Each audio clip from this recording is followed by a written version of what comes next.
Saat kelompok KKB itu sedang membantai teman-teman Nelson, si Nelson ini mulai melarikan diri dengan melompat dari tenda itu. Karena posisi Nelson pada saat itu berada di ujung tenda.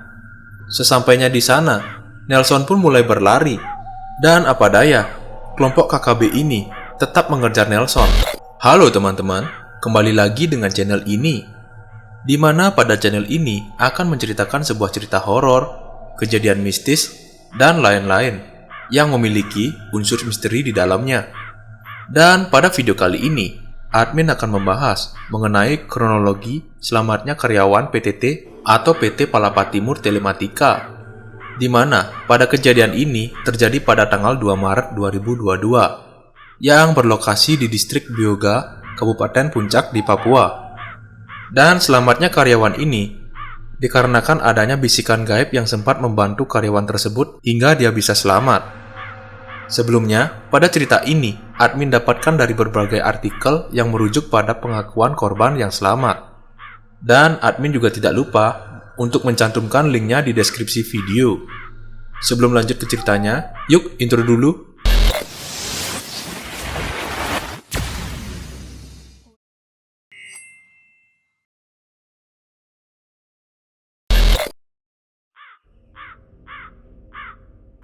Nelson Sarira, nama karyawan PT Palapa Timur Telekomunikasi yang selamat dari keganasan KKB saat dia sedang ditugaskan untuk mengerjakan sebuah proyek fasilitas yang bernama Base Transfer Station, yang disingkat menjadi BTS, yang lebih dikenal langsung dengan sebutan BTS 3 milik Telkomsel pada proyek Palaparing Timur. Saat dia bertugas, dia tidak sendirian untuk mengerjakan proyek tersebut. Dan dia ditugaskan dengan beberapa temannya yang berjumlah 8 orang. Selama proses mengerjakan proyek, mereka juga mendirikan sebuah tenda yang digunakan untuk beristirahat. Saat proses pengerjaan tower, yang berada di Kampung Tengeran Distrik Bioga, Kabupaten Puncak Papua, selama proses pengerjaan proyek, mereka juga mendirikan sebuah tenda yang digunakan untuk beristirahat saat proses pengerjaan tower yang berada di Kampung Tengeran Distrik Bioga, Kabupaten Puncak Papua. Proyek ini juga merupakan proyek strategis nasional, yaitu infrastruktur prioritas yang seringkali mengalami beberapa gangguan dari orang yang tidak dikenal, mulai dari tahun 2019. Saat proses pengerjaan, para pekerja tidak dikawal atau dijaga oleh kepolisian dan TNI setempat.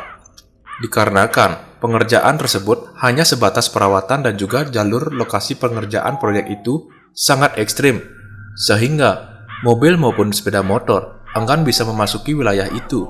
Yang hanya bisa memasuki wilayah tersebut adalah helikopter.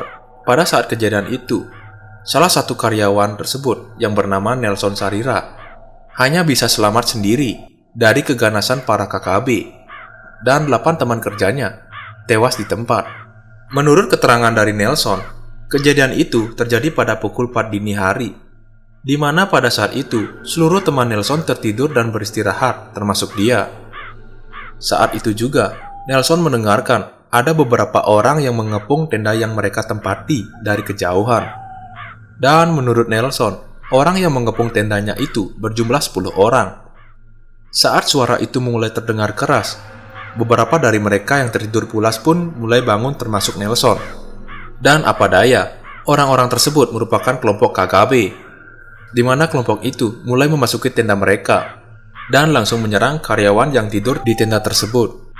Nelson pun mulai ketakutan dan menangis melihat teman kerja mereka mulai dibantai dengan senjata tajam berupa pisau, kapak, dan juga senjata api laras panjang. Saat kelompok KKB itu sedang membantai teman-teman Nelson, si Nelson ini mulai melarikan diri dengan melompat dari tenda itu.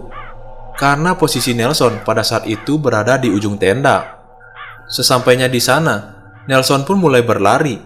Dan apa daya, kelompok KKB ini tetap mengejar Nelson, sampai-sampai si Nelson ini harus menyembunyikan dirinya di kegelapan dan melompat ke sebuah jurang saat para kelompok KKB itu mulai mencari Nelson dengan cahaya senter. Si Nelson pun langsung menyelinap ke semak belukar yang ada di sana, sehingga para kelompok KKB itu tidak bisa menemukan Nelson ini. Dan setelah beberapa lama kemudian, si Nelson ini mendapatkan bisikan gaib, di mana dia mendengarkan bisikan itu dari kedua telinganya. yang begitu sangat jelas. Dan bisikan itu menyuruh Nelson naik ke sebuah jurang. Karena Nelson ini panik, dia akhirnya mengikuti bisikan tersebut. Pada kondisi itu, Nelson mulai ketakutan karena jalur tersebut sangatlah gelap. Tetapi, si Nelson ini tetap naik. Karena dia sudah tidak bisa berbuat apa-apa. Dan pada akhirnya, Nelson ini sampai ke sebuah bukit, lalu dia pun bersembunyi di sana sembari beristirahat. Pada keesokan harinya, pada pagi hari, si Nelson ini memberanikan diri kembali ke tenda, sembari ingin melihat kondisi teman-temannya. Dan apa daya, sesampainya di tenda, kelompok KKB itu sudah tidak ada di sana. Dan Nelson melihat teman-temannya sudah tidak bernyawa. Dan pada tubuhnya dibaluti luka yang cukup keras dan juga darah. Sampai-sampai Nelson sangat syok melihat teman-temannya. Dan yang lebih parahnya lagi, bahan-bahan makanan dan lainnya yang berupa handphone, laptop, dan juga dompet temannya lenyap. Kemungkinan besar para kelompok KKB itu telah mengambilnya. Saat itu, kondisi wilayah di sana sangat sepi, dan Nelson ini hanya mengambil sarung maupun selimut tidurnya saja. Dan dia pun mulai bergegas kembali ke tempat persembunyiannya. Korban yang telah tewas pada saat itu merupakan 3 orang karyawan perusahaan bernama Giri Garibaldi, Renal de Gegestetawa, Bonas Manulang, dan yang lainnya merupakan kontraktor dari perusahaan, yaitu Jamaluddin, Syahril Nurdiansyah, Ipo, dan juga Eko Septiansyah, dan juga Baby Tabuni, yang merupakan putra dari kepala suku Dani, yang saat itu menemani para pekerja melaksanakan proyeknya. Saat si Nelson ini berusaha meminta pertolongan, ia sangat nekat memanjat sebuah tower dan mendekati CCTV yang ada pada tower itu. Dan dia pun mulai melambaikan tangannya sembari meminta pertolongan. Dan beberapa jam kemudian, pihak kantor PT Jakarta merespon hal tersebut dan juga mulai menyadari bahwa ada seseorang yang meminta pertolongan. Selain itu juga, Nelson ini membuat tulisan pada sebuah kertas yang bertuliskan "Jemput, sisa saya sendiri". Dengan hal itu, jajaran Polda di Papua mengambil keputusan menjemput Nelson ini. Akan tetapi, beberapa pihak Polda tersebut masih ragu untuk menjemput Nelson, dikarenakan tidak ada maskapai pada saat itu, dan juga pengaruh cuaca yang kurang baik di wilayah sana. Lalu para jajaran polisi masih merembukan hal itu. Pada tanggal 5 Maret, Nelson pun mulai dijemput oleh pihak kepolisian di Papua dengan menggunakan helikopter. Saat lama di sana, Nelson hanya makan beberapa sedikit makanan, dan juga dia tinggal dengan jasad teman-temannya. Dan pada tanggal 7 Maret, para pihak kepolisian datang lagi ke tempat tersebut untuk mengevakuasi teman-teman kerja Nelson ini, dan juga didampingi ambulan.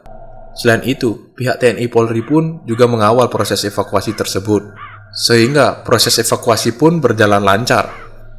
Baik teman-teman, itulah tadi cerita dari selamatnya karyawan PT Palapa Timur Telekomunikasi yang bertugas di salah satu di daerah Papua. Sekali lagi, semua cerita di atas admin dapatkan dari berbagai artikel di internet. Dan jika ada salah kata maupun penyampaian pada video ini, admin mohon maaf. Dan dukung terus ya channel ini dengan cara subscribe dan nyalakan loncengnya agar admin bersemangat dalam membuat video-video selanjutnya. Sekian dan terima kasih.